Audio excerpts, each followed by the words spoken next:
Helmet ధరించి వాహనాన్ని నడిపితే పట్టు చీరలు ఒక బంగారు కాయిన్ ఉచితంగా ఇస్తున్నారు. ఇదేదో తప్పుడు ప్రచారం కాదు. తమిళనాడులోని తాంజావూరు ట్రాఫిక్ పోలీసులు ప్రయోజనాత్మకంగా ఈ పథకాన్ని ప్రారంభించారు.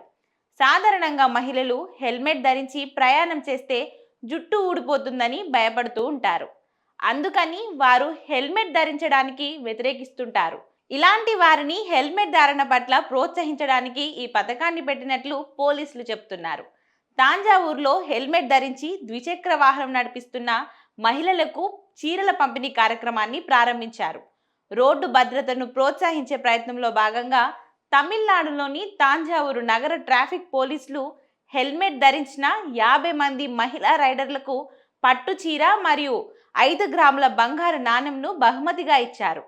ఈ సందర్భానికి పండుగ స్పర్శను జోడించడానికి దేవత వేషంలో ఉన్న ఒక మహిళ, ఒక అమ్మాయి ఈ పట్టు చీరలు, బంగారు నాణాలను అందజేసింది.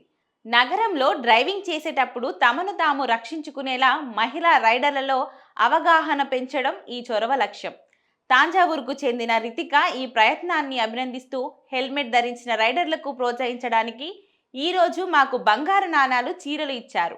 వారు హెల్మెట్ ధరించడం గురించి అవగాహన కల్పించాలని కోరుకున్నారు.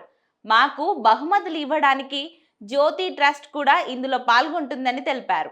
ఈ కార్యక్రమం హెల్మెట్ ధరించడం యొక్క ప్రాముఖ్యతను నొక్కి చెప్తూ ఇతరులను కూడా అనుసరించమని ప్రోత్సహించింది. ఇక ఈ కార్యక్రమాన్ని తాంజావూరు నగర ట్రాఫిక్ పోలీసులు ఒక ప్రైవేట్ స్వచ్ఛంద సంస్థ భాగస్వామ్యంతో నిర్వహించారు.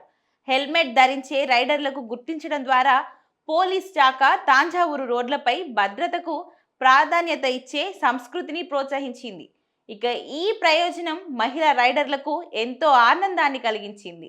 ఈ బహుమతి కార్యక్రమాన్ని తమిళనాడులో విస్తృతంగా ప్రచారం చేయడంతో మహిళలు హెల్మెట్లు ధరించడానికి ఆసక్తి చూపిస్తున్నారు.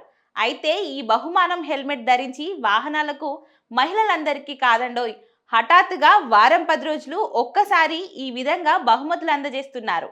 ఈ విధానాన్ని తెలుగు రాష్ట్రాలలో కూడా మొదలు పెట్టాలని ఇక్కడి మహిళలు కోరుకుంటున్నారు.